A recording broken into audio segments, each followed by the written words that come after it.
Welcome to another edition of the PhinManiacs.com podcast. I am your host, Louis Sung, and with me, as always, is my co-host, Chad Ronnebaum, and Keith Beebe from the Phinsider with a PH. We got a lot of stuff to talk about today. We're going to go through the Miami Dolphins roster and see who should stay and who should go. We're going to go through running backs and wide receivers this evening. Sorry, I've had a long day. So while I'm sneezing, we're gonna go through running backs and wide receivers this evening. And after that, we're going to look at some possible options for the linebacker position. I've seen a lot of talk about linebackers on Twitter on today. So Antonio Morrison, I think he's a Gator, right? I believe I got that right. Yeah, yeah, So Peter. so there's a lot of talk about what the Dolphins could do at linebacker, so we'll discuss a little bit about that.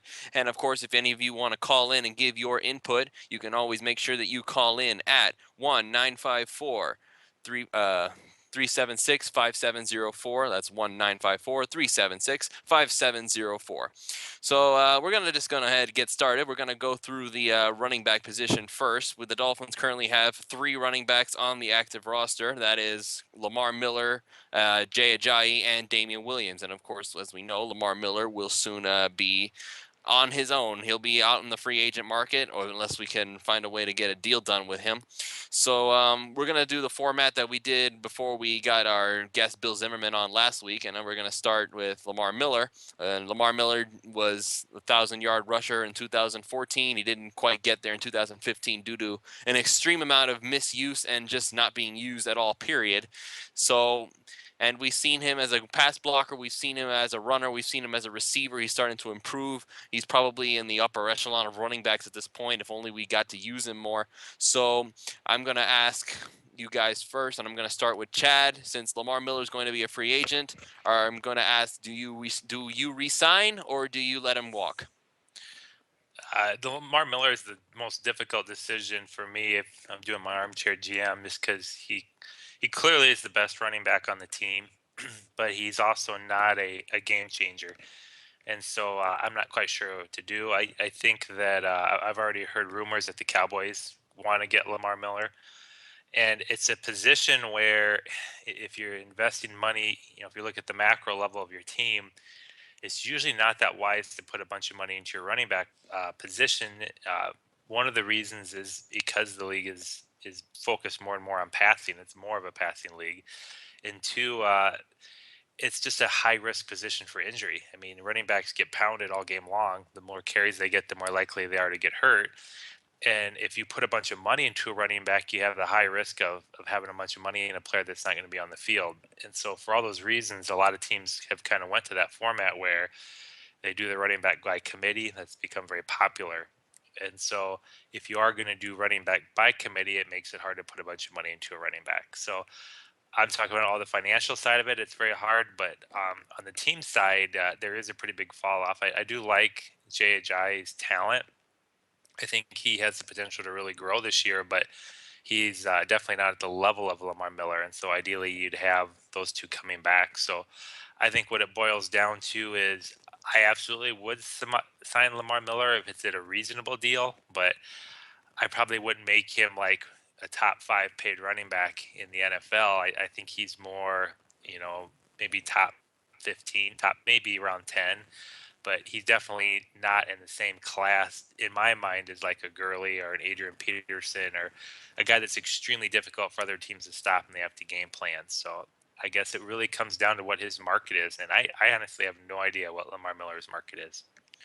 How about you, Keith?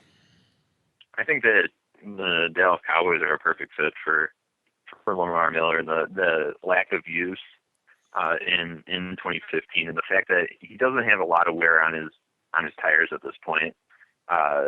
Relatively healthy outside of the occasional ding. Nothing structural for the most part with him. And I mean, he can go to Dallas and he'll run behind the best offensive line in the league. And I mean, he's just a perfect fit for what they're looking for. And I mean, Chad hit it on the head. I mean, you run a platoon system in the backfield. I mean, it's just not a position you break the bank on. And depending on what Dallas sees in Lamar Miller, that could get pricey really quick. And I don't know if it's worth pursuing to that extent. He's excellent at what he does. He's that classic one-cut runner. Great speed, although I've never really thought that he has played as fast for the Dolphins as he did for the Hurricanes, oddly. Because I remember when he was a 4.3, low 4.4 guy for the University of Miami, and was just a total home run hitter. And I mean, he's been able to do that for the Dolphins, but just not really that sort of ugly speed that we saw from him earlier. And I don't know if it was just maybe the difference in competition has created a sort of illusion for him. But I mean, he's an excellent, like I said, one cut runner, perfect if you're running a zone blocking scheme. But yeah, it's just, I mean, considering the fact that you've got Jerry Jones likely interested, and he's the kind of running back that Jerry likes. He likes those fast, like, I don't know. In a lot of ways, Lamar Miller's build kind of reminds me a lot of Felix Jones. And that's kind of a poor comparison if you're a Cowboys fan, just because Felix Jones ended up really not coming through on the potential he had coming out of Arkansas. But it would be nice to resign him. I know that the preliminary report was that Adam Gase was a big fan of Lamar Miller in the backfield, but Adam Gase, coming out of Denver, knows that honestly sometimes it's about depth back there and being able to find a nice fit between a bigger back who can be a Jaye and then sort of a faster one-cut, speedier guy, which, I mean, Lamar fits the bill there, but, I mean, you can find those guys in the draft. Maybe not at Lamar's caliber, but, I mean, you might be able to find something comparable, especially given the Dolphins fit and you have the new offense coming through. So it would be nice to re-sign, but I don't know how feasible that's going to be once some of these teams with better, more established offensive lines and more money to spend get in the Lamar Miller sweeps, Dave. Okay. I guess really I'm probably the only one then who's probably going to think that we really need to bring this guy back. I mean, you guys said it would be nice, but it's not necessary. However, I'm probably one who's saying that it is absolutely necessary that we bring him back because unlike you guys, I'm not feeling the Jay Ajayi hype. I mean, he showed some flashes, but at this point, I need to see more than just flashes from people. I need to see that there's like legitimate development there. Like Neville Hewitt, for one thing, he at first he looked really bad, and then he suddenly is just flashing all over the place, consistently making plays, making things happen. So there's a little more hope there. And again, Ajayi, with whatever time he got, he did okay, but on offense, considering how bad the offense has been for the Dolphins the past several seasons now, and I mean, I just don't feel like Ajayi can be a number one guy, and I don't feel comfortable letting Lamar Miller walk because I've seen like you said, you guys have even said it. We've seen what Lamar can do. We know what kind of a playmaker he is. He's been getting better as time has gone on. And now with Adam Gase, who knows how to use weapons properly and won't like take his running back for granted, I would really love to see that. I would really think that Lamar Miller would get the opportunity to prove that he's in that echelon with Adrian Peterson and Todd Gurley and those guys. Now I'm not saying he's that good. I mean, there's those two are like they're like the only they're the only running backs of their kind. There won't be another Adrian Peterson and Todd Gurley for a very long time. I don't think. So if it were me, I would bring back Lamar on maybe a $4 million a year deal tops. I wouldn't go much high. I wouldn't go any higher than that because it is still a running back position. But considering the caliber of weapon that Lamar Miller is, what he's been able to do with what little time we've given him, I would want to see what happens when Adam Gase says, "Okay, all that crap that you had to deal with before, that's gone. You are now my number one weapon. Let's see what we can do." I don't disagree with your assessments on Ajayi, Lewis. I'm not down on Ajayi. He just he didn't look to me like a guy that was patient enough on his runs and that he knew exactly which lanes he was supposed to be going in the offense. And as I've said since he's been drafted, his style of running makes him more prone to get hurt. But I think there's one other issue I didn't mention is, and I know we're not going to discuss this, but I'm just going to throw him out there right now too, is Olivier Vernon. Is Miami will get if they let Lamar Miller and Olivier Vernon go, they get compensated for him. I think around like a third or fourth round pick is what Miami will get. And so that kind of factors into it. So if you don't sign Lamar Miller, then not this year, but I believe the following year, they'll get an extra, mid-round pick. And with Miami right now, Tannehill is a huge, huge thing right now that's an unknown. If Tannehill is going to be the long-term quarterback, they're going to be paying him a premium, and they obviously are going to be paying Ndamukong Suh a premium. And to me, it gets hard to put the money in Lamar Miller. I think you're probably on the low side. I think that's probably what his realistic value is, Lewis, is 4 million. Like if he would do a 4 year, $16 million deal, like maybe with 8 million of it guaranteed, of course. But I think you're probably going to see him get more like a 5 year deal, probably in the neighborhood of 25 to 30 million from somebody like the Cowboys, and they'll give him a I big agree. chunk of it guaranteed, just because he's probably going to be. I haven't really looked at who's estimated to be available, but Lamar Miller is, as Keith pointed out, he's had no major injuries. He hasn't had like 2 reconstructive knee surgeries or anything serious, and he's extremely young. I mean, you can easily give Lamar Miller a 4 or 5 year deal and have a pretty good chance that he'll be able to produce for those 4 or 5 years. And there's going to be a team out there with the cap space, which there'll be several, and they'll give him the money, so they don't have to worry about acquiring a running back. And that's for Lamar Miller and Olivier Vernon. This counts for him as well. Those guys came in on what was Lamar Miller, a 3rd round pick? I don't remember if he was a third or fourth. He was a 4th-round pick. And was He's a, Vernon a he's a third? day 3. Either way, though, those guys are in that era of the rookie salary cap, and so those guys literally, I mean, to us, they've made a lot of money, but relative to the NFL players, they haven't made very much money. They've been playing on very cheap contracts, and this is the point in both those guys' careers where they're gonna probably have to take, one of the bigger contracts they can get offered. And I just don't with Miami. I mean, they absolutely need to get 2 linebackers, and I think they need another corner and another offensive tackle pretty badly as well. I think more than another running back. And I don't think they can afford to keep up with what the other teams are going to pay them, Lewis. I think that's just the reality is when you get those guys that are still in their mid-20s that don't have any health major histories, those are the teams people really pay huge money for in free agency. I really wish that I could say that you're wrong, but everything you guys are saying is sound. I just feel like that Miller for us is indispensable because I would really hate to take away more weapons from an offense that's already struggling to find talent. I mean, the wide receiver core is okay, then of course, but other than that, I mean, as much as we like Tannehill, he is still a question mark. We don't know how good he's going to be, how good he could be. We don't know. We have a pretty good idea that the offensive line is going to be bad again, just because it's always bad.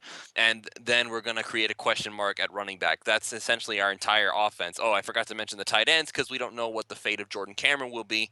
And so considering his paycheck next year, it's very possible he will be gone as well. So if it's me, I'm just trying to keep as many and I guess you can call it exclamation point. Yeah, Lamar Miller exclamation point. Our best weapon on offense.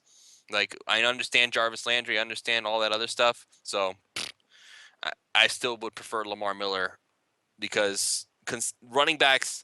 I don't know if I want to be able to say something like this, but I think running backs are going to start making a comeback in this league because I think teams are starting to realize that if you don't have a good running back, somebody you can count on to run the football, you're really not going to get that far. I mean, Cam Newton, we can say all we want to about Cam Newton and how awesome he is and how incredible he is and all that lovely quarterback talk that we talk about. Jonathan Stewart was used more often as a running back than any other running back in the NFL, I believe. And Cam Newton ran the ball more than any other quarterback in the NFL. So running game matters in this league. It's not, I understand the whole quarterback, elite quarterback, you're usually going to win that stuff. But Cam Newton is not in the Super Bowl right now because he is a one-man show. Jonathan Stewart helped him a lot at running back.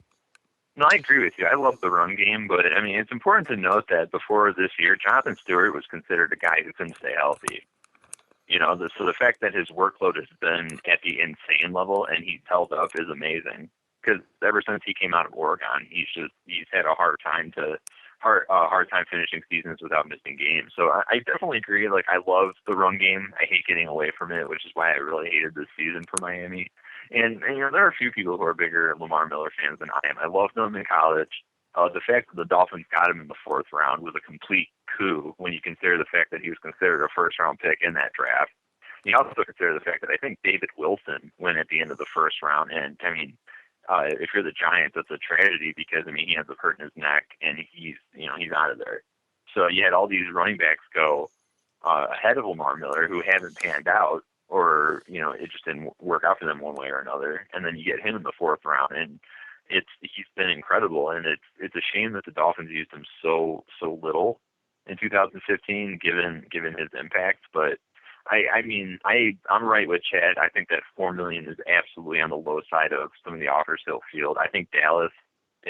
Dallas is always a problem if they get involved with one of your free agents. There are some other teams out there who can look for an additional running back if they have an established team going on. One of them might be Seattle, depending on what happens. They're going to have some guys leaving too, and we don't know what's going to happen with Marshawn Lynch. So there's just some teams out there who are suited to bring in a guy like Lamar Miller, pay him handsomely, and then just go on from there. And I mean, I'd love to keep him. I'd love to keep him and Vernon. But I mean, if we're being realistic, I mean, there's a chance neither guy returns, and I mean that's the reality of the situation. It's unfortunate, but I think a guy like Lamar Miller, so few, just not a lot of wear on him. For the most part, a durable guy.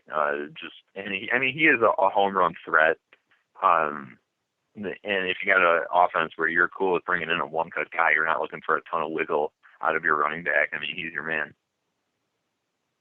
I think wiggle has been a problem with the Miami Dolphins recently. That's why Lamar Miller is such a breath of fresh air. I mean, how many times did we scream at Reggie Bush through the TV, "Why are you dancing? Just run." Or if you see this other guy, "Why are you dancing? Just run." That's Lamar Miller. Just run. Yeah. I'm Okay. with you. Okay. So Keith and Chad think that Lamar Miller would be nice to have back, but isn't necessarily indispensable. I kind of disagree with them, and I feel that they are indispensable. If anybody wants to give their input on what Lamar Miller's fate should be, you can call in the show at 1-954-376-5704. So if you want to call in and ask and say, hey, you guys are wrong, or hey, I agree with you, you just call in and we'll talk about it. So moving on now to who used to be the primary backup for the Miami Dolphins, Damian Williams. Ironically enough, couple seasons ago, we were thinking that Damian Williams was going to be the new guy. We loved his tenacity. We loved the effort he always gave. We called him the spin master for a little while. You and I did, Chad, because he kept spinning the new toy. But apparently it got rusty, it broke, and it wasn't all that special after all. Damian Williams has quickly had the fan base turn on him. He's had problems with his hands. He hasn't been all that smart in the special teams department either. So other than his ability to be a receiver, Williams really does not have that much going for him. He caught 21 passes in 2014. He caught 21 passes in 2015. And ironically enough, he was targeted the same amount of times too, 27 per season. So his value, whatever value he has left, is here as a receiving back. But considering what Lamar Miller was able to do, he kind of lost his niche since Miller started learning how to catch the football. But now that we don't know that Lamar Miller is coming back or not, I would ask the question, and I'll start this time with you, Keith. Do you cut, keep, or restructure Damian Williams? Ooh. I don't know. I think of him at this point as a little more than a body. So I mean, unless it's an insanely cheap deal, I feel like you can probably bring in someone through the draft who can, with his skill set, who can play at a lower cost. So Well, his cost. I only say cut and keep or restructure because it just makes sure that everything that it's just for the sake of the format. Damian Williams really isn't making that much cash as it is. Let me see if I can pull up his cap number here for 2016. Yeah, he's making less than he's making less than $1 million. He's not really paid much. Yeah, he's only paid 600,000, and we can cut him for 600,000. The only dead money on him is literally $1,000. So Yeah, that's actually, I was thinking about the dead money when I made that decision. But I mean, I don't know. I guess I'm kind of indifferent toward that one. Maybe Adam Gase can get something out of him because I mean, the drops are what bother me the most because if he's able to catch the ball out of the backfield, then that's an excellent skill set, especially if you're going to play for Adam Gase. And he In an can. offense. He can. But I think what the problems came in on special teams. We saw a ton of mistakes there. Yeah, I don't know the hands aren't great. I've never really thought that he was excellent catching the ball. I never heard you guys call him the spin master. It's kind of funny though. Well, I only called him that because he just like every time a defender tried to come after him, he would just trying to spin away, and he wouldn't go forward, but he would spin and dodge the defender. I think that I'd probably actually, now that I think about it, I'd probably lean probably a little bit more toward re-sign. I mean, as long as the money's right and I expect it, I mean, it could be, unless something really crazy happened. Just because you got the new coach in there, maybe he's able to find a little bit of new life in his role as a returner and as a receiver out of the backfield. So, and I mean, granted, I mean, if we're making a move on Lamar Miller and he rolls, then all of a sudden, I mean, that becomes one of your best friends in that regard. So, I mean, yeah, sure, let's resign him. Well, he's under contract for 2016. I was gonna say he's under contract, right? Yeah, 2016 is the last one on his deal.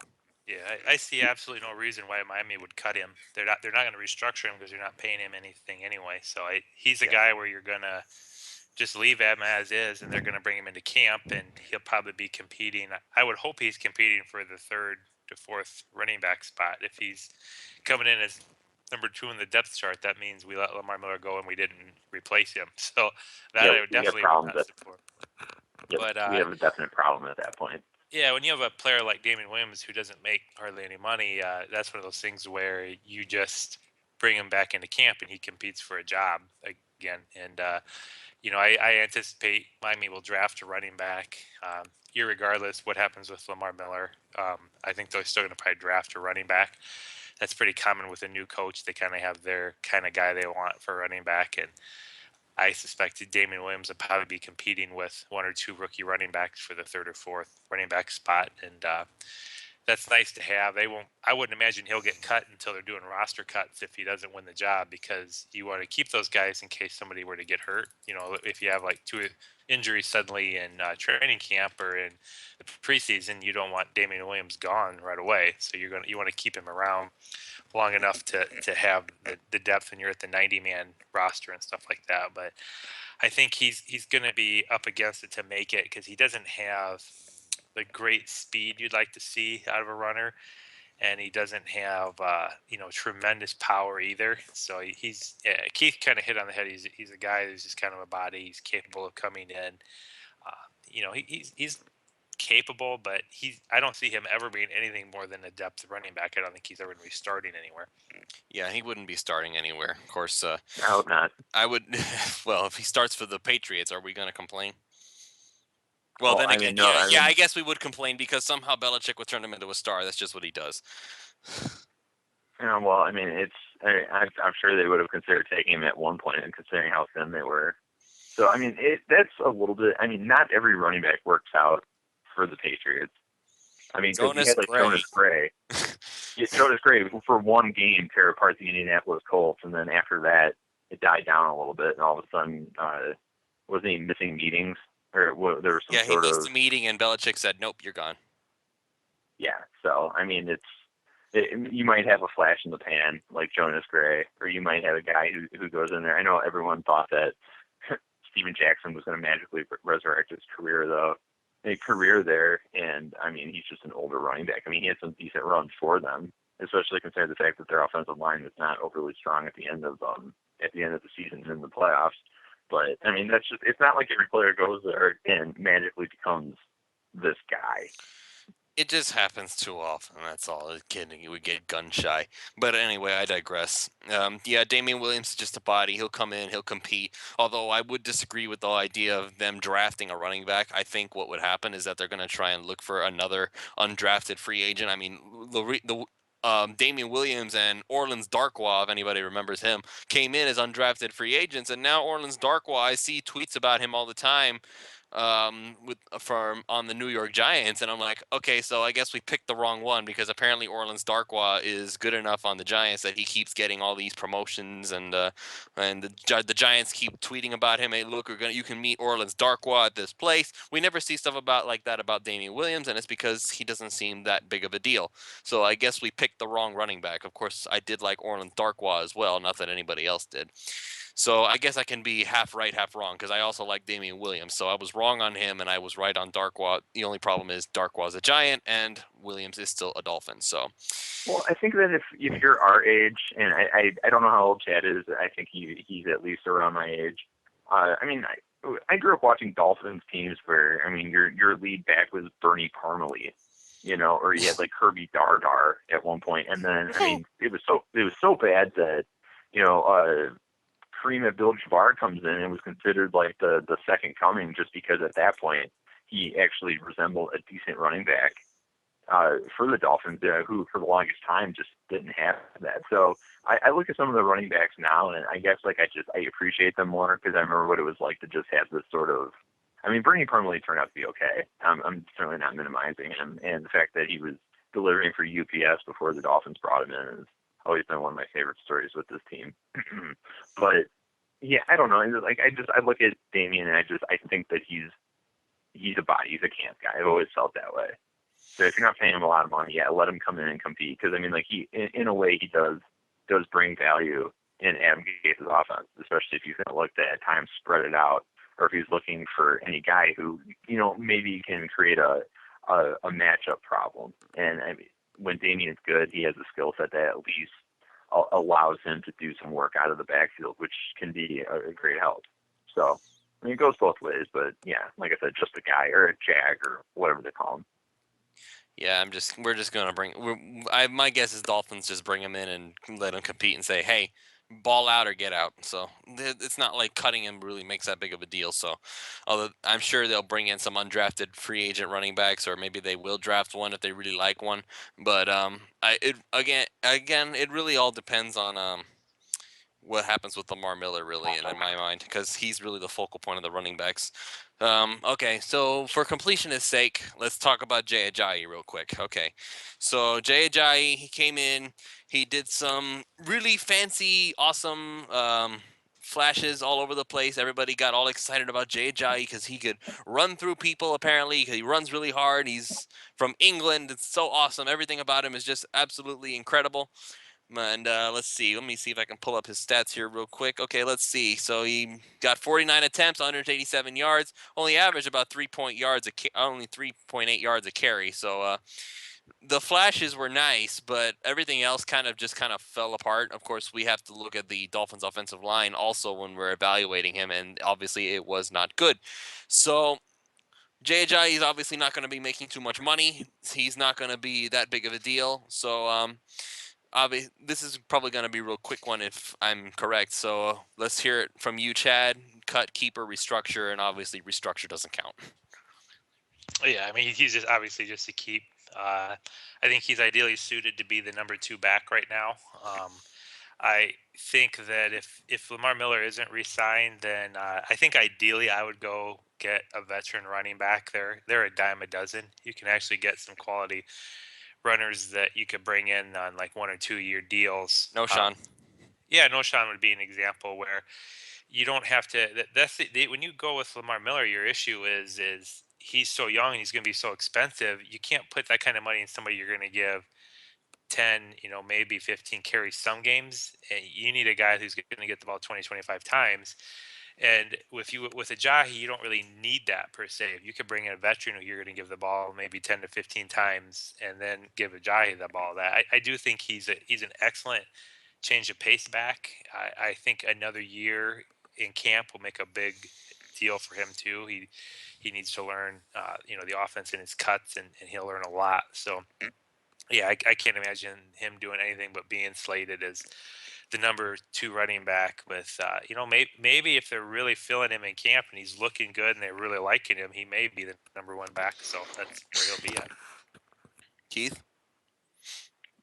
Keep. I don't know. I like Jay. I know some people are kind of iffy on him right now. I mean, pretty much a spotty rookie season. But I mean, considering the fact that he's playing behind a running back who's seldom used, an offensive line that couldn't block for pretty much anyone at points this year. I think that I think that he's got a fair amount of upside. That honestly, the only thing that worries me about him is that lack of cartilage in his knee.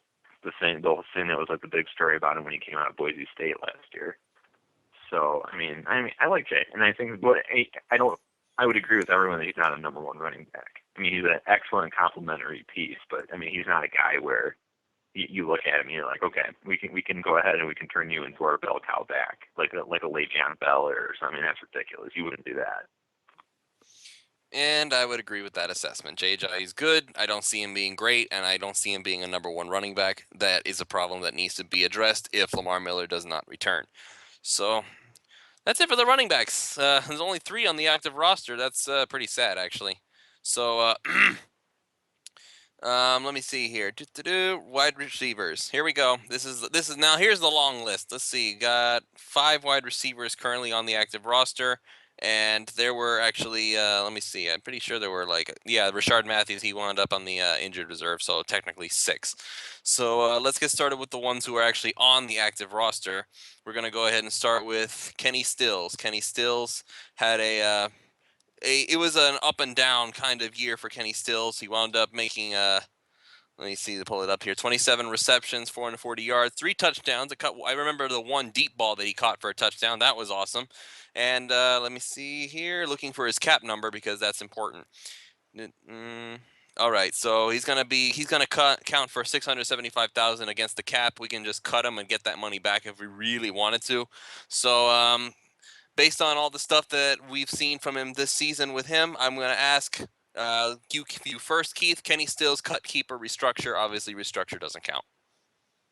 Keep. I'm one of the bigger Kenny Stills fans out there. I think that in terms of skill set, you'd be hard pressed to find a more impressive skilled guy as a number 3 receiver. I think that he's the kind of guy that will do major damage playing for Adam Gase because he's the kind of player that, I mean, if you're looking to spread out a defense, if you want to go ahead and stretch them out, or if you're looking to create a horizontal effect in terms of your passing game, Kenny Stills can do all that. He's an excellent route runner. Obviously, he's a burner. He's got really good deep speed and whatnot. I think that the only thing that kind of bothered me with him this season is concentration catching the football a little bit. Although, I mean, like, for the most part, he has outstanding hands. I mean, he was good at Oklahoma in that same capacity. But I think that playing for this team, especially when he played for as organized an offense as New Orleans, and then he goes and plays for just an incredibly dysfunctional Miami team, I think that was there was a lot of culture shock there for him. But, I mean, when he did flash this year, he was excellent. And I think that he just brings certain pieces to the table that the Dolphins would be ill-advised to part ways with. I think that he definitely brings something important to the table, especially if he's playing behind guys like Landry and Parker. I think he's that ideal number 3 guy. And if Rashard Matthews gets down, which most of us expect that to happen, I think Stills is a very valuable piece. Chad? Yeah, I'm with Keith. He's on an affordable contract right now, so there's no way they can get rid of Kenny Stills and replace him in the draft or in free agency without using a high draft pick or without spending quite a bit more money. So I'd be shocked if they got rid of Stills. I could see what you're saying, the lack of concentration. I got the opinion that he just wasn't picking up the offense. Whether it was he didn't feel comfortable with the coaches or he struggles picking up the playbook. But I do remember multiple times throughout the season him, like Tannehill, visibly getting frustrated with him. And so I do think that at times Kenny Stills just wasn't running the correct route or was in the wrong place where he was supposed to be. So I'm hoping that Adam Gase can get that taken care of, because he's perfect for what they have right now. I mean, you've got the ultimate possession receiver right now in Jarvis Landry, and now they've got the big guy who can high point catch the ball. You can just throw it up to you, and Devontae. So, what better guy to put with him than a guy that's a real fast burner that can stretch the field. So I would be stunned if they got rid of Kenny Stills. So I think he's definitely just a keep as is. Isn't it interesting how Kenny Stills apparently we've sacrificed just the most minute amount of speed for better hands, better feet, better attitude, and it's a cheap deal on top of it all. I'm personally thinking Kenny Stills is probably one of the better receivers on the roster. He has versatility, but as far as I'm concerned, this whole offense really turned into a mess this past season. So I really can't say anything as to what Kenny Stills did or did not understand. He seemed to do pretty well when the opportunity to go deep was there, and when he did get that chance, he did make some nice catches. I again harken back to that deep ball touchdown thrown to Kenny Stills, and I don't want to hear crap about how it wasn't a deep ball because it didn't fly 40 yards in the air. 20 plus is a deep ball in the NFL nowadays, so that's the end of that discussion. So Kenny Stills, really good. He's got a lot of potential. He's still on a cheap deal. I'm keeping him, and he'll probably get a lot more playing time than we think he will. You said, Keith, that he's a number 3. I think other people are going to I think the Dolphins are going to try and move him in to stretch the field a little more and try to turn him into a pseudo number 1. I don't think this is an offense where there really is going to be a number 1 receiver, because there is no set superstar to say, yep, that's our number 1 receiver. So it's kind of be more along the lines of situational football. Okay, we need to do this, so this guy's going to come in. This guy's going to come in because we need this. If we had somebody like Des Bryant or Julio Jones or somebody like that, then yeah, we could say, yeah, this is our number 1 receiver and he always needs to be on the field. But we don't have that, so I think we're going to see a lot more Kenny Stills than I imagine most people would think. I think that if you're looking at Kenny Stills' role with the Dolphins, I mean, not to draw a direct comparison to Denver, just like we used to make a lot of comparisons to Green Bay when Joe Philbin was in there. But, I mean, Kenny Stills has an Emmanuel Sanders skill set. Whereas if you want to draw parallels here, I mean, Devontae Parker is built like a Demaryius Thomas. Jarvis Landry is like a supercharged Wes Welker. So the important thing is, I'm not saying that they're right in line with those guys, like they're carbon copies or anything, but all complementary pieces that work together and can create matchup problems, which is going to be one of the biggest focal points for Adam Gase and company. You want those receivers to create matchup problems for you, and if you're able to stretch the field and open things underneath, or if you're able to, because Kenny Stills is at times a good blocker too. So yeah, I mean, he's a bigger body than people realize. I think he's about 6 feet, because I was surprised when I saw him come out of Oklahoma. He looked like a smaller guy, and he actually wasn't. And I mean, I love his route running ability. That's one of the easiest ways to sell me on a receiver, if you can dice the route tree on a consistent basis. And I totally agree with Chad that there was just times where it looked like he wasn't running the right route in Miami last year. But the one thing I attributed that to is I think that going from an organized offense in New Orleans to a complete dumpster fire in Miami, I think was something he wasn't prepared for. So it was nice to see him come on at the end of the year. He had a nice grab against the Cowboys too, and that was absolutely a deep ball against the Giants. So I mean, like there's just a lot to like about him, and he's a guy who just becomes another weapon in there, especially as Devontae Parker continues to stretch and grow his already considerable skill set. I guess I can understand that. I just think we're just gonna see a lot more of Kenny Stills than I We think. should. Yeah. We didn't use him that much last year. I was actually really frustrated with the lack of use of Kenny Stills early in the season. And I mean, like he's got that deep speed, and I mean, you like his ability. I mean, the important thing to keep in mind is that, I mean, you can use him in the slot if you want. He's definitely got the skill set for that. But I mean, if you're really looking to kick that guy out on the perimeter and do some damage, you can do that there too. So the fact that Ryan Tannehill is going to have full ability to audible will play into his hands when it comes to Kenny Stills too, I think. Well, never assume, Chad. Not Chad, Keith. Sorry. I've never assumed when it comes to Tannehill at this point. I'm just waiting and seeing what Gase is going to do. That's all I'm doing. I'm not going to assume Tannehill's going to be good. I'm not going to assume he's going to be bad. I'm not going to assume he can audible, and I'm not going to assume anything. Just going to wait and see. Sure. So I think it's going to be better than that.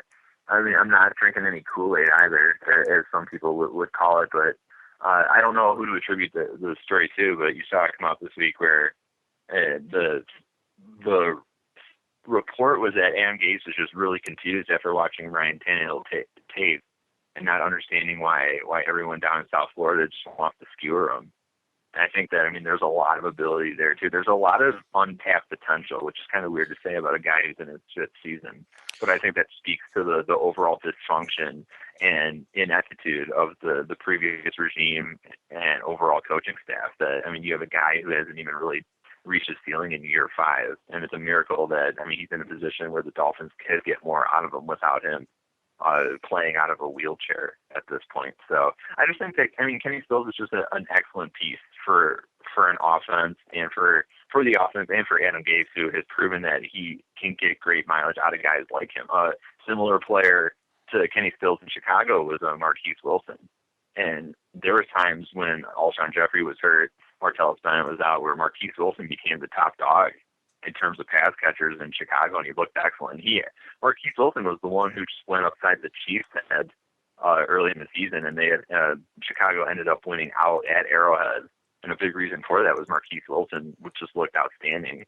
And I know Marquise Wilson is taller than Kenny Stills, but I mean, they do have a similar skill set and their abilities. So, I mean, just goes to show that I think we've got guys in place who are going to understand that. I mean, there are several weapons we have on the perimeter and in the slot, and that can do major damage if used correctly. So now I think we have guys who will use them correctly. okay. All right. Let's see. Next on the list here, how about some Greg Jennings. Okay, everybody, here we go. Greg Jennings. 19 receptions, 208 yards, 1 touchdown. He was targeted 36 times. He looks really good in training camp and preseason. Then suddenly his hands decided to go away, and he suddenly got really bad after he was really good. Of course, that happened with a lot of the Miami Dolphins this last season. He's currently he'll be counting for $5,500,000 against the cap, so $5.5 million. We can cut him for $4 million cap savings and $1.5 million in dead money. He's a veteran receiver. A lot of people have said that his value is also in the locker room and not just on the field. Although I'm a little curious as to how much are you willing to pay for a guy who literally contributed nothing. I was willing to give Cortland Finnegan his money last season because of his ability to be a teacher to Jamar Taylor and Will Davis, but unfortunately it didn't work out that way, and now Finnegan is with the Carolina Panthers in the Super Bowl. So, yeah. So I'm going to start with you, Chad, and I'm going to ask, do you cut, keep, or restructure Greg Jennings? I would cut Greg Jennings. I like him as a guy. He's really a cool guy. He's funny, and I think he's a great guy in the locker room for the team. But he was extremely disappointing on the field this year. He had some bad drops that really hurt Ryan Tannehill in early on in the season that could have changed the outlooks of some of those games. And also he is your textbook progress stopper. He kept they weren't playing Devontae Parker when I felt they should have been. I don't know 100% what kind of shape Devontae Parker's knee was in, but he didn't get to play till later on in the year, and I think it would be the same exact thing this year with Matt Hazel. I think Matt Hazel should have the inside track to be the number 4 wide receiver in this offense. And if you bring in Greg Jennings, that just means that he's going to be getting the reps ahead of him. And he's at the end of his career. He's not somebody who would even be a top 3 wide receiver on the team. So I don't see how it makes any sense for Greg Jennings or for the Dolphins for him to be back to be a 4th or 5th wide receiver at this stage in his career. I'm going cut. I figure you're going to ask me. The biggest reason I wanted to bring in Greg Jennings last year was because to a younger receiver core like the one the Dolphins had. Greg Jennings does bring a lot of good good examples in terms of, I mean, probably one of the better route runners to play the game in the last, we'll say, 15 years. But I mean, you can't really keep him around if he's dropping balls because, I mean, at one point, I mean, he had some of the best hands in the game, up in Green Bay. I mean, the guy was just an absolute vacuum cleaner at Lambeau, or while playing for the Packers, for Favre and for Rodgers. But I mean, he's not catching any of the ball. He had a ton of drops. The progress stopper point is absolutely valid, and I feel like a lot of the things he could tutor the Dolphins on are. I mean, I feel like that's probably down to Jarvis Landry now. I mean, Jarvis Landry is just. I mean, he was already an exceptional route runner coming out of LSU. I've seen some people suggest otherwise. I absolutely disagree with that. I think that he was one of the better route runners in that draft in 2014. And he's just, I mean, he's gotten so good at setting guys up. I mean, his tempo is excellent. You see his use of, I mean, he'll use head fakes. He's able to drop his weight at the top of his routes. I mean, he's real crisp in his turns and everything. I mean, he's just in terms of route running, Jarvis is excellent. And I feel like he's the guy now who set the example for the Dolphins, whereas when Jennings came in, I looked at him and said, he's probably a guy who can go ahead and show Devontae Parker a thing or two about how to run a route tree, especially because that was never Devontae Parker's strength at Louisville.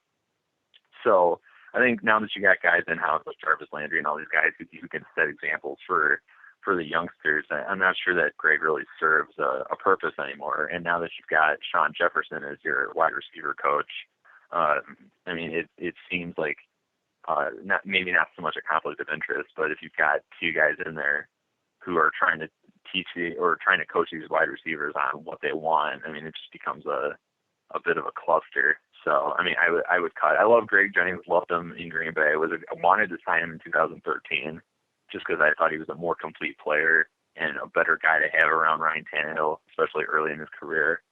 History has proven that probably would have been the case had they brought him in instead of Mike Wallace and would have paid him a considerable amount less. But yeah, I think he's got to go at this point. I think that the building blocks are in place for your incoming wide receivers to learn from a guy like Jarvis Landry. Okay, so you want to cut Greg Jennings? Okay, so let me ask this question: are you assuming that Matt Hazel is going to be able to step in and take that spot? Because there's no guarantee that another wide receiver that we'll talk about next will make his return either. Well, I mean, why? I mean, at this point, I mean, you said it yourself. How many grabs did Jennings have this year? 19. I mean, and considering all the drops, yeah, especially because if you've got a guy who you want to make that fourth receiver, I think that, yeah. And Chad put it perfectly, the inside track. He does have the inside track. There's not a lot of pressure on him. He's got some incredible talent in front of him. Jarvis Landry is quickly becoming the toast of the league in terms of his ability to play the slot. And I mean, I like him on the perimeter too. I think he's really underrated in terms of what he can do outside of the slot. I mean, he's just an excellent receiver. I mean, he's going to do work wherever. I mean, doesn't have the knockout speed of Odell Beckham Jr., but I mean, his hands are outstanding. He wants the ball. He's a playmaker, and he's the kind of guy where if you need to make a throw on fourth down, you're going to throw it to number 14. So that's to say you got all these guys in front of him. Yeah, I don't think it's a huge risk to expect Matt Hazel to make that jump to the number 4 receiver. I mean, you have a little bit to lose, but not a lot. And I mean, in no way are you hedging your bets by keeping Greg Jennings around, in my opinion. Okay, that's fine then. I'd say we let Greg Jennings go too. I mean, his time as a teacher, I'm sure, was valuable, but it's time to move on. It's not like the wide receiver core is quite as weak as the other ones. There's Jarvis Landry doesn't really need that much teaching anymore. You see Kenny Stills, he doesn't really need that much teaching anymore. The only one who really does is Parker, and you have Landry and even Stills to an extent to teach Parker how to run routes properly, along with Sean Jefferson, the wide receiver coach. So I don't think we need Greg Jennings anymore. He can save us $4 million if we cut him. So I think it would be worth it to just move on from him altogether.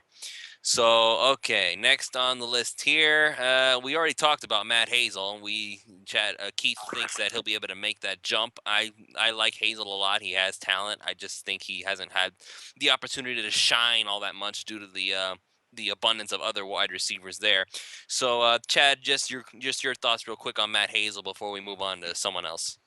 I thought he looked really good in preseason. He seemed kind of exciting to me, and yeah, I mean, we had so much wide receiver talent. He had no chance to see the field, but I do think he's ready to make that move for the number 4 spot. And right now, with the state of the team, we don't need to be putting resources into another wide receiver right now. I think Miami will probably sign a couple real low cost veterans, or maybe some undrafted free agents to come in as camp bodies, but I think you got to focus on Landry Parker and Stills, and then put Hazel at number 4, and I think that gives you a real good young wide receiver core for Miami. And Hazel's got several years left at a very affordable contract, so I don't see any reason why he wouldn't be in position to take that number 4 spot. All right, so yeah, pretty much that's the thoughts with Matt Hazel. So, since we're talking about Matt Hazel becoming the 4th wide receiver, why don't we go real quick into who exactly who was the 4th wide receiver in all technicality this past season for the Miami Dolphins, and that is Rishard Matthews.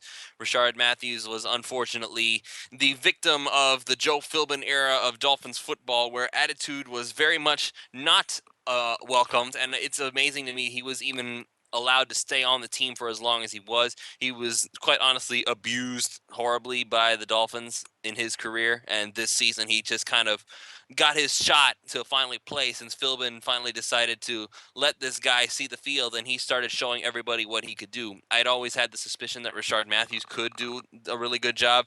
I always thought that Joe Philbin was holding him back on purpose, and it really ticked me off that he did stuff like that. So I'm so glad Joe Philbin is gone, guys, by the way. So I'm sure Rishard Matthews was, well, he didn't say it publicly, and I'm sure he would never do that. He said that he was sad to see Joe Philbin go when we interviewed him at Web Weekend. And of course, that's going to happen because it would really look bad on him if he said, I'm glad Joe Philbin is gone. And I'm sure he wasn't. And like I said, like we say all the time, he was a very nice man. They liked him because he was a nice guy, but he just wasn't an NFL coach. And his Matthews' attitude turned Philbin off, and he got his shot to play this season. He got 43 receptions, 662 yards. He scored 4 touchdowns. He really became one with Ryan Tannehill until he wound up getting hurt, and that opened the doorway to Devontae Parker to finally get his chance to play some football. But I digress. I'm just going to bring this up because I just happened to see it on my Twitter account, on my Twitter feed here. Omar is trying to egg Rishard Matthews to leave because he wants him to go and be free because the Dolphins abused him and all that stuff. Joe Philbin abused him, not the Dolphins, but I digress. And Rishard Matthews just said LOL at Omar Kelly, so that's his response to Omar telling him to take off and run. So what do you guys think? I'm gonna start with you this time, Keith. Do you cut, keep, or well, actually, cut isn't gonna be because he's in a contract. He was in a contract year anyway. So I guess the question is, do you re-sign or let him walk, Rishard Matthews? I'm probably in the minority here. I love Rishard Matthews, and if I had to create a probably a ranking of the guys that I want to keep or most keep in Miami, number 1 would probably be Olivier Vernon. Number 2 would be Rishard Matthews. I think that it's clear that he's just got the chemistry with Ryan Tannehill. He has proven himself to be an excellent safety valve and just a good wide receiver, And I mean, like the unfortunate thing is, I mean, you're talking about a number 4 receiver on this team. I mean, you don't pay those guys big money typically. But I liked Rishard when he came out of Nevada and drafted, I think he was a 7th rounder. And he always kind of reminded me of Donald Driver in Green Bay, where, I mean, there's nothing like physically impressive about the guy, but I mean, like, he's become a very good route runner for the most part. He had a couple of rounded off routes this year that bothered me, but for the most part, he's a strong route runner. I mean, decent speed, and just a guy who just could get it done on 3rd down. So, I mean, I like him. I like him a lot. I love what Ryan Tannehill was able to do with him. I thought that they had a pretty good rapport for the most part there. So, yeah, I'm going to be sorry to see him go. And Omar's just a jackass if he's sitting there. You can't cover a team and then ask for players to leave. By the way, that is just like that. In my opinion, that's the ultimate sin. Not that guy needed further ammunition to end up on my poo list, if you will, but that's ridiculous. Okay. And I mean, Rashard Matthews is a good player, and yeah, it's criminal the fact that Joe Philbin and company really held him down. But you always saw that there were flashes there. And the only thing that bothered me about him when he came in the league was he was wearing 86. I hate that number on receivers. That's just a personal thing because receivers have pretty much been my specialty in terms of whenever I've been able to watch college prospects and whatnot. But I love Rashard. I don't think they're going to keep him. I wish they would. But, I mean, if you're talking about in terms of practicality and value, and it's hard to sit there and be like, yeah, you want to sit there and pay for that fourth receiver. So can't do it, but wish we could. Chad? Similar. It's just so unrealistic right now for them to keep him, and it's been a good offseason so far for Rashad Matthews because it's becoming more and more apparent that Calvin Johnson is going to retire. And right now, the New York Giants desperately want to add wide receivers to their team. And Rashard Matthews right now in the early outlook is one of the top 2 or 3 wide receivers that are going to be available in free agency. And just as we were saying about some of the other players, he's still young. He has had no serious injuries and clearly performed last year. So he's going to get paid. He's been playing on a 7th round pick or whatever he was contract. And so he'll be getting a huge bump in salary. And it's just a position Miami can't afford to put any resources right now in the wide receiver position. They have good wide receivers there and they have so many other needs. So I don't see any way feasible that they're going to re-sign Rashard Matthews because I think he's going to get a decent contract to be probably like a 2 at worst, a 3. But I think he wouldn't shock me at all if he goes to the New York Giants to be their number 2 wide receiver. He could definitely pull it off if that's what they did with him. So, I love Rashard. I love what he's been able to do. I hate that. Again, I hate what Joe Philbin did to him. Essentially just said, nope, you're not going to play because I just said so. And that really drives me nuts more than anything else. I have to agree with Omar on that point. The Dolphins, Joe Philbin, I should say Joe Philbin abused him because, I mean, there was no reason for Rashard Matthews not to see the field at all the way that they kept him down. They really kept this guy in a cage, and finally he managed to break free and say, okay, you're not going to hold me back anymore. Watch this. And he's been showing it all through training camp. He showed it when I went to the training camp the first time back in 2014. He showed a lot of great stuff, and Joe Philbin just said, no, you're not going to play. So that I'm really glad for Rashard Matthews. And you know what? If he decides to leave, which he probably will because he's going to get more of a chance to play with another team, maybe the Giants, like you guys mentioned, I'm pretty sure he's going to have great success wherever he goes because he's just a solid guy who can make things happen. I understand that Dolphins fans want spectacular. They want amazing, astounding, incredible. And there's just nothing wow worthy about Rashard Matthews, except for the fact that he has great chemistry with the quarterback and that he is solid, and when you need him, he's there for you. So unless you don't find that spectacular, then no, Rashard Matthews is not spectacular. He's just somebody you can count on when you need him, and for me, at least, that is pretty spectacular. I'm not willing to pay $8 million a year for him or any crazy number like that, but if it was at all possible, I would love to have Rashard back because he's just the chemistry aspect of it alone is worth it at least a little bit in my mind. Well, he's For an me, excellent slot wide receiver. I mean, the biggest issue with Rashard Matthews is we've got Jarvis Landry, and so I don't think Rashad's as good on the outside as he is in the middle. He's a really tough possession type receiver, so he would be a great complement to Beckham and the Giants. So I kind of wish him well. I don't know what happened. I know he got suspended like I think twice by Philbin, but I mean I have no idea what the circumstances were with that. But he clearly didn't have a rapport with him. That's clear. yeah. For me, the Richard's probably greatest accomplishment in Miami is he really filled that sort of safety valve role after Charles Clay left. You know, you started seeing Richard with a lot of those clutch third down targets, and when they were converting on third down. So Yeah, I would say that I was pretty much done with Philbin after the whole Rashard Matthews thing, and it was early on too, because you could see that Rashard Matthews has talent. I mean, as you mentioned, I mean, nothing outstanding about the guy, but I mean, he's a good route runner. Catches the ball well. He's tough to bring down after the catch. I mean, like he runs bigger than he is. I think he only comes in around like 210 or so.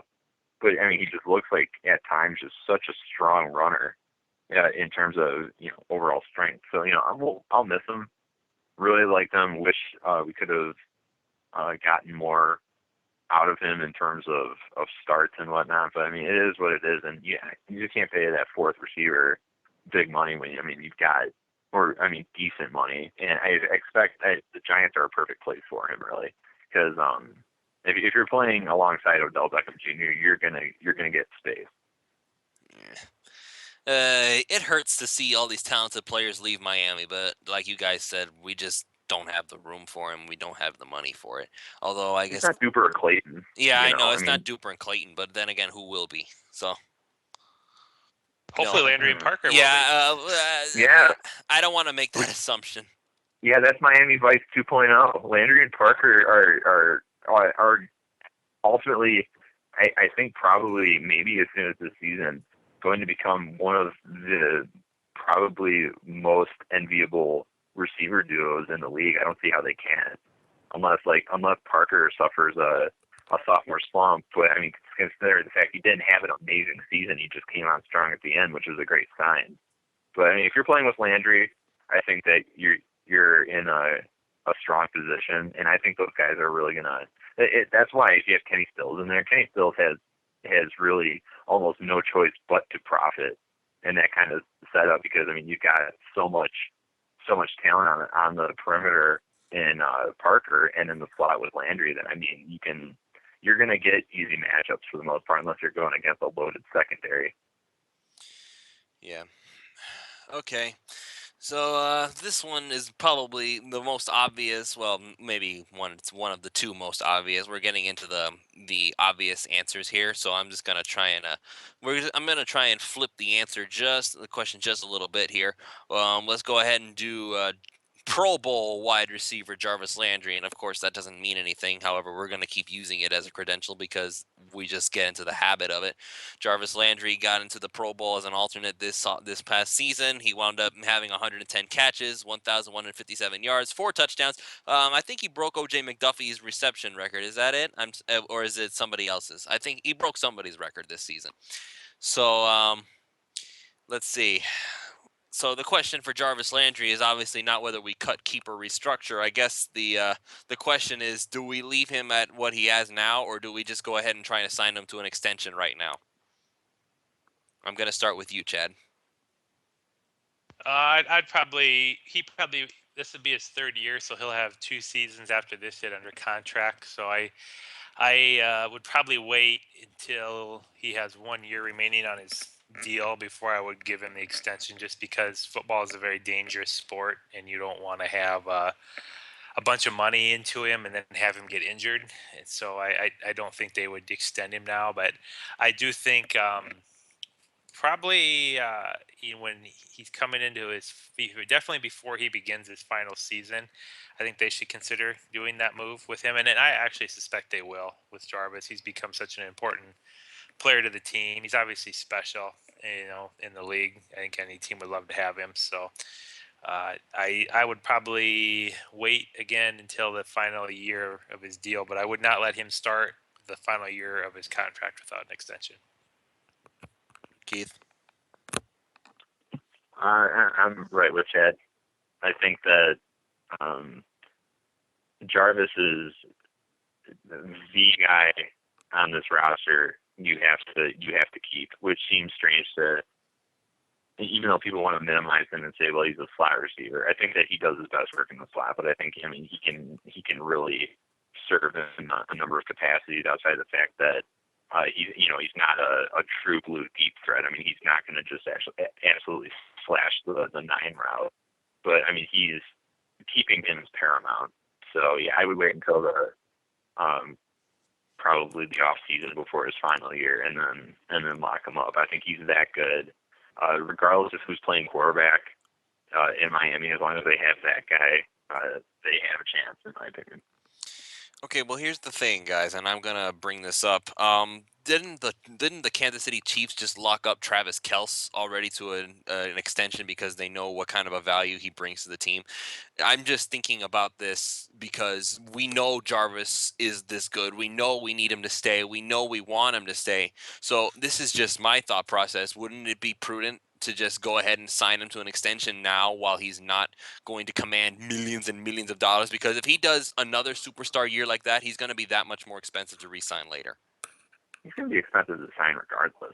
But I mean, if Kansas City was able to lock up Travis Kelce that early, then I mean, there's a good chance that the contract on their books just fell in a manner where I mean they can lock him up and feel good about that and feel confident that I mean they got him at a price that would have been higher later. Now, if you're the Dolphins, I mean, it's going to be difficult to find the kind of money to re-sign Jarvis sooner rather than later. But ultimately, it's something where, I mean, depending on, we don't know what's going to happen, but I'm okay with waiting a little bit for Jarvis Landry. And if they did find a way to re-sign him now, great. But I think that if Mike Tannenbaum and Don Aponte and the way they're going to approach contracts with this team, I wouldn't be surprised if they wait a little bit on Jarvis Landry. But I mean, as long as he stays there, I really don't care. Yeah, and then you're not apples to apples. I mean, baseball. Do they have a cap at all in baseball? They do not have a cap in baseball. It's So, just I how mean, much of money do you course, have to spend? So if you can do that, then you don't have the negative ramifications. And baseball's not near as dangerous either. So you can probably feel pretty confident he's going to be able to play all that length of the contract. But Have you ever been hit in the head by an 100-mile-per-hour fastball, Chad? It doesn't happen that often, though. That's my point. But the issue is just that's uncommon in football, and it's because of the salary cap. You know, is Jarvis Landry underpaid? Absolutely, but that's how you get your football team. You know, that's how you can afford Ndamukong Suh, is because you can have players like Jarvis Landry where you don't have to, pay them a ton, and Jarvis Landry will get paid, when it's time. And it's always a trade-off, because if you were going to sign him earlier, then I would expect you to be getting him on an even more reasonable deal, which I don't know that Jarvis would want to do, because what's the purpose of locking him up early when you can do it later? And so that, to me, always the best time is if it's a player that you really want to keep and he's young, like they did with Rashad Jones and like they did with Cameron Wake.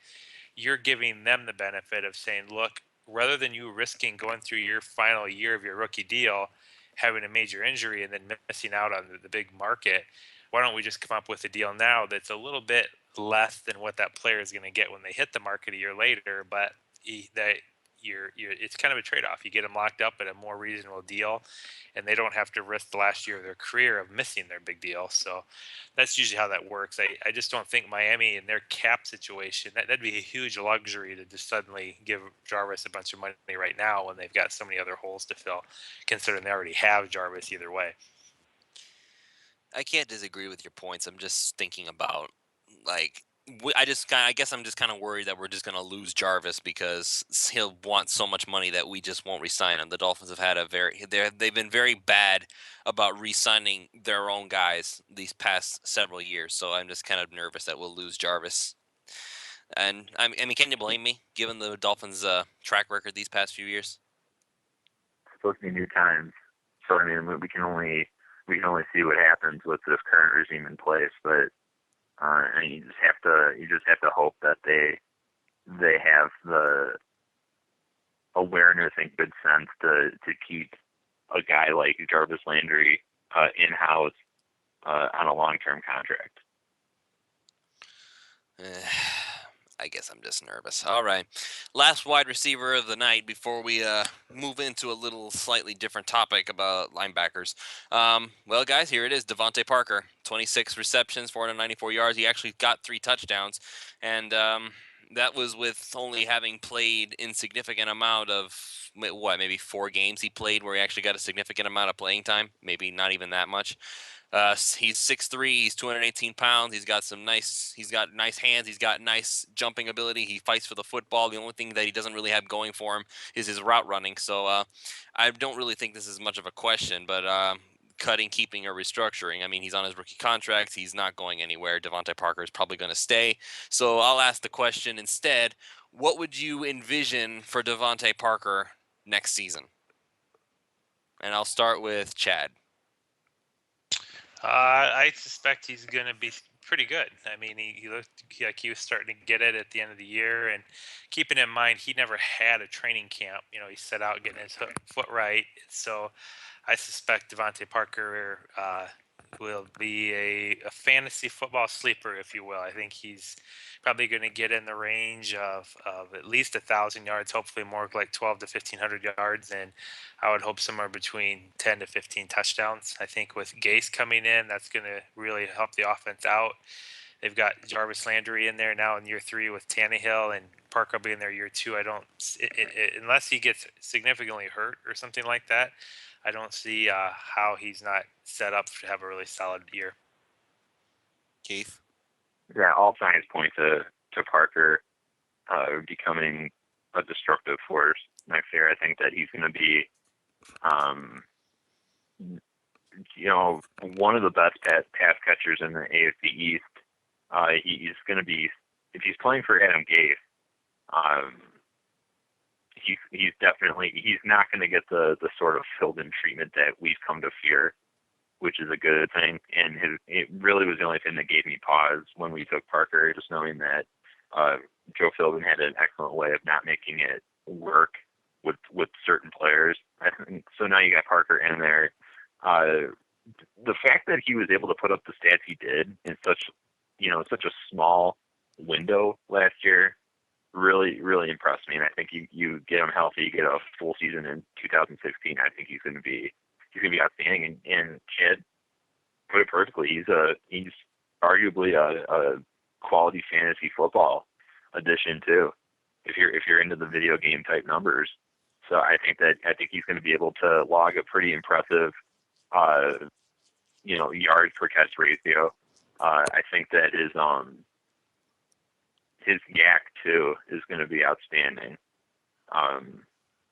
In terms of like what he averages per, in the air, and then what he's able to do after the catch, which is the big reason they brought him in anyway. Sorry, I'm a little brain scrambled right now. I got all of these people trying to contact me about this something I've got going on later, so I apologize for that. But no worries, Keith. Yeah, thank you. So it's gonna be awesome having him in there and just watching him blossom as a true X receiver in this offense. Well, it remains to be seen whether he's going to be that number one type of guy. I'm hoping that's what he turns out to be, but there's still some skepticism. Even Ian Wharton isn't really all that convinced that Parker can be number one receiver type, and I trust Ian like a lot. He's really good with evaluation, and I really like what he has to say. Hopefully, you're right about that, and he's wrong. So, well, I'm not saying that he's going to become Calvin Johnson or anything. He plays for the right. He's in the right offense. Let's put it that way. If he's playing with Jarvis Landry, and provided they can get something done in the backfield, I mean, it shouldn't have to be all on him. I think he's on a team that will look to create matchup problems and spread it out, or really look to play to his strengths. So I don't think. I mean, like what you saw from him at the end of last year is probably a fair portrayal of what you'll see from him in the future. Excellent catch radius leads to a lot of throws downfield, deep.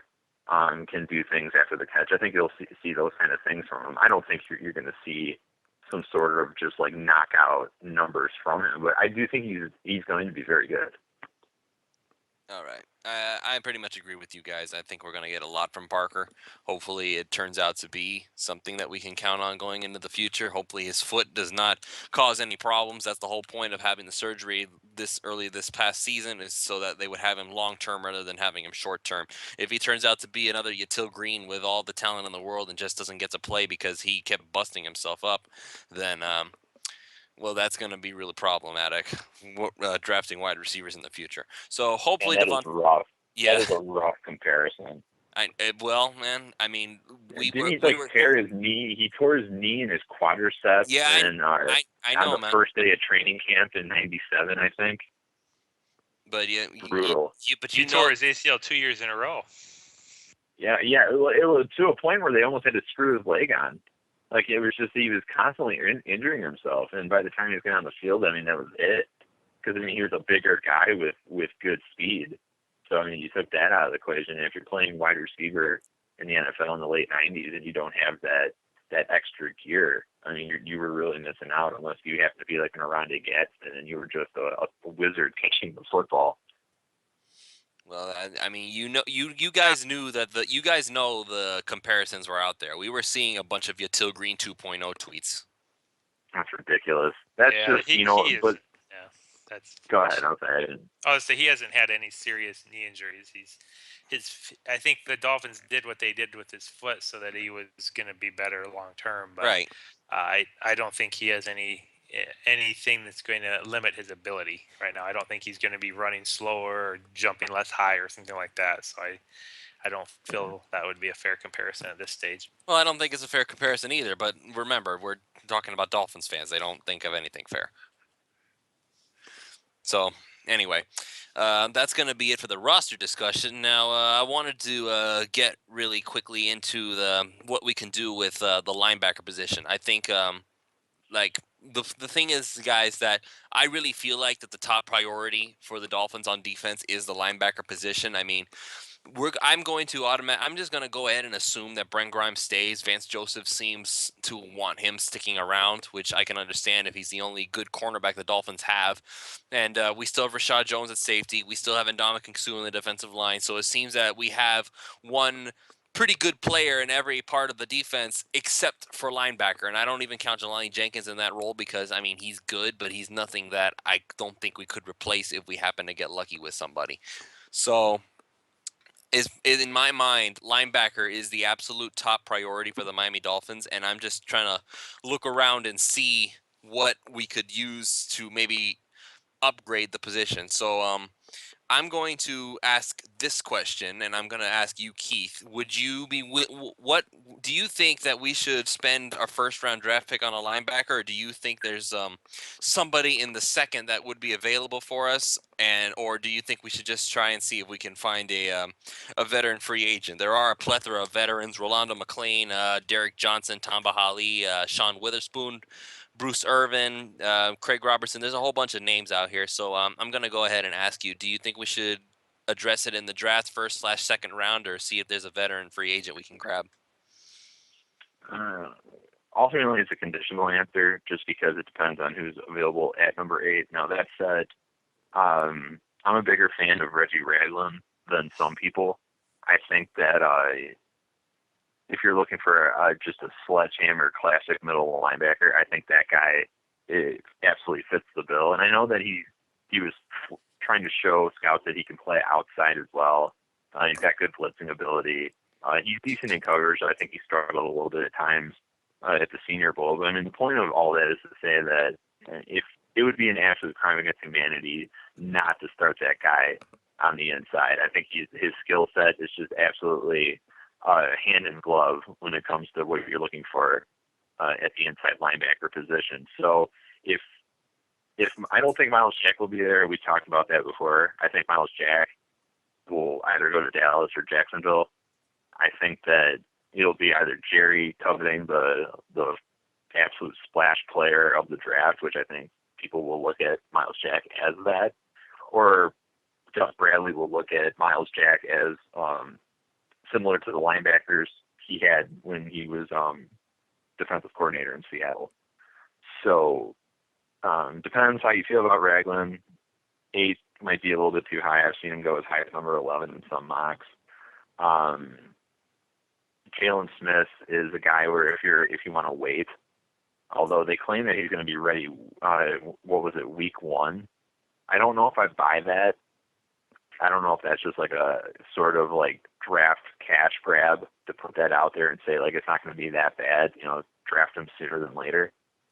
But I mean, if you do wait until day 2 to draft a linebacker, there's going to be some impressive guys there too. And then if you really want to go off the radar a little bit, you've got like Matakovich. I think he's out of Temple. He's like an Ed Sheeran clone, which is kind of creepy. But the games that I've watched, I think he had a real Zach Thomas vibe to him. I know Scooty Wright has had that sort of tag placed on him as well in terms of his instincts and how he approaches the game. So you don't have to draft a linebacker on draft night. If you're looking to get an outside linebacker, there are some guys you could consider. I know that a lot of people are hot to trot about Noah Spence right now. He used to be at Ohio State, then went to Eastern Kentucky, couldn't behave himself, but went to the Senior Bowl and just absolutely raised hell, just dominated everyone. So, I mean, if you're playing the 4-3 Vance Joseph scheme, I know he's talked about the hybrid with a sort of one gap 3-4 times. Maybe that works, but I think that you really can't go wrong. If you go linebacker, that's fine. If you like the cornerbacks available there, that's fine. I would probably lean toward linebacker because I think that's a position Miami absolutely needs to get right. Their linebacker core just absolutely sabotaged their defense for the most part in 2015 when it wasn't their guys defending the perimeter. If you want to go ahead and say it was Grimes and when he had those slip ups, Jamar Taylor not playing well. I mean, there's blame to go around, but they got to get it right at linebacker. And I mean, that's probably where I would go right now. What's your thoughts, Chad? Yeah, I'm okay with using the first round pick. We need 2 starting linebackers, I think. I'm assuming Cole Macy's is going to get cut. I just think his performance doesn't match what he's getting paid right now, and they would probably rather free that cap space up with him. It's not really that significant. We would wind up getting about a little over 3.5 million back, and then we have to get a little bit over $1 million in dead money. So it really wouldn't Right. make that big a deal.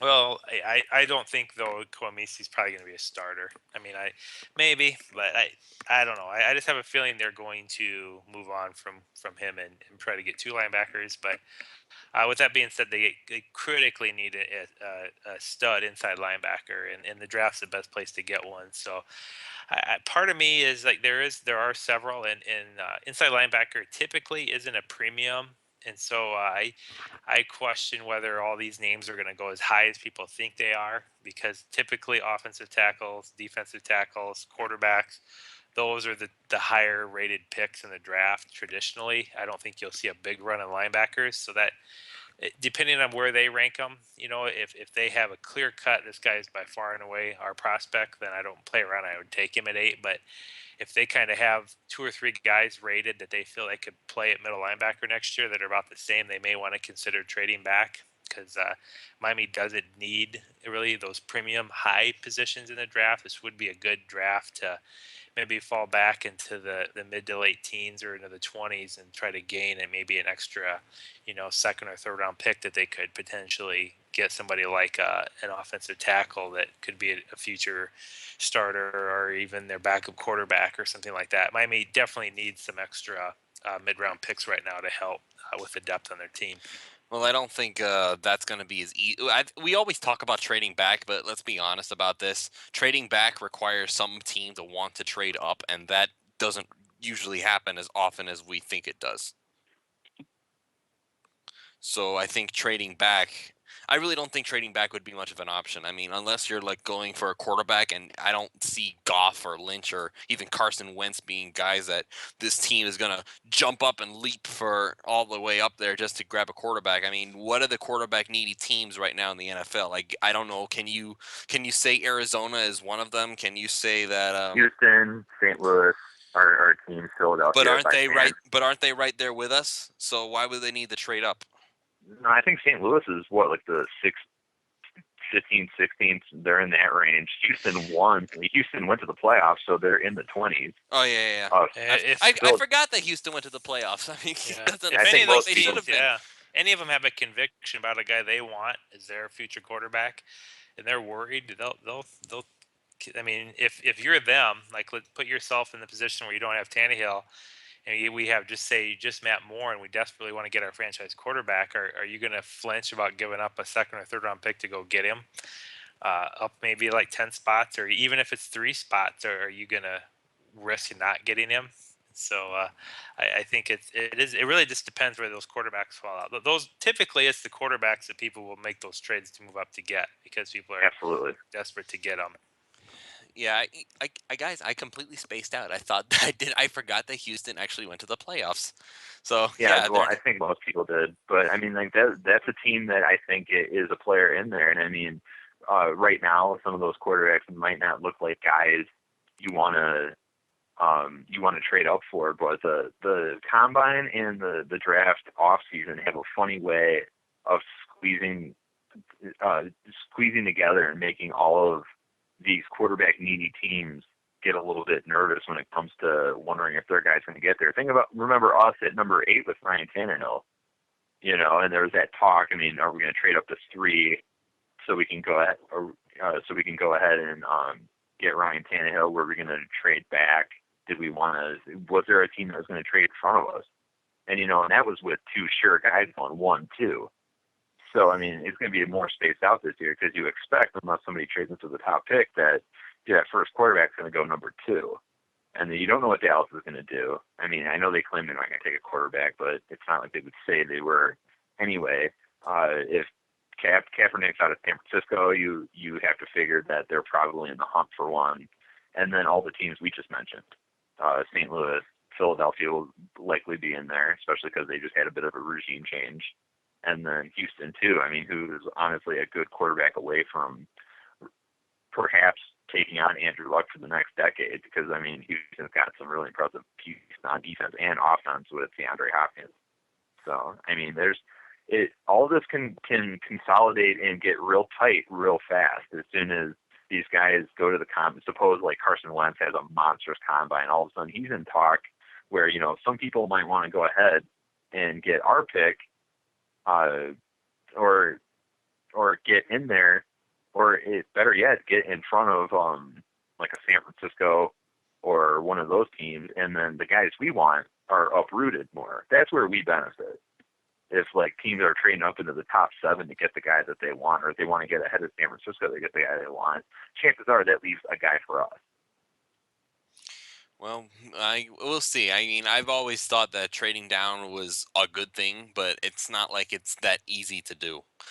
Like you guys have brought up all the points, but I still think that teams usually tend to stand pat unless, like I said, you're really, really, really sure that this guy is that special. And we haven't had guys that are that special since Andrew Luck and RG3. And RG3 didn't even turn out to be that special. So. eh, with quarterbacks and evaluation, that kind of a player, you're taking a humongous risk whenever you trade up. I'm just trying to think how many trade ups in the past few years have turned out to be this incredible move, not just for the Dolphins, but for teams in general. I mean, you have RG3 that didn't work out at all, and St. Louis and Washington is even today paying for that mistake they made. Obviously, the Dolphins traded up to get Deion Jordan, and now they're paying for that mistake. So, and I mean, just look around, guys. Their trading up hasn't really worked out in the past few years or so. Yeah, I mean it's not a guarantee. It's far from it. That's why, I mean, you got to trust your scouting. Sometimes you're gonna sit there and hope that your guy's there. I mean, you saw some really bizarre things last year too, because you saw, I think the Chargers traded up to get Melvin Gordon. They're just, I mean, the fact that you would trade up. Actually, a lot of the trade ups as of late have been for running backs. I mean, even like the real trivial moves, like when Cleveland was duped into trading spots with Minnesota so they could get Trent Richardson, when Minnesota had no interest in taking that guy anyway. So, I mean, it's a total crapshoot. And I mean, Buffalo moving up for Sammy Watkins, I know a lot of Bills fans complain about that. It appears like that will end up paying dividends, especially because they didn't take any of the players Cleveland took. Like, your Justin Gilbert, Guy Manziel, especially after today. So, I mean, it's a total crapshoot. But I mean, quarterbacks, especially now in this pass first league, I mean, quarterbacks are the ultimate currency, and you got a quarterback needy team right in front of you if Kaepernick leaves. So, I mean, let them figure that out. Let other teams sit there and sweat it out when it comes to quarterback, and just believe that it's going to work out for with Ryan Tannehill and Adam Gase. Will it? I don't know. I think it will, but let other Well, teams yeah, fight it out with quarterback. from the strategy standpoint, they've just got to have a really good feel for where the linebackers, because I think to me that's one of the more transparent positions to tell, because I don't think Sure. many teams, if they have their linebackers, especially their middle linebackers set, they're probably not going to go best player available and take another inside linebacker. I mean, that to me, it would be a pretty risky move for teams because everybody has their needs.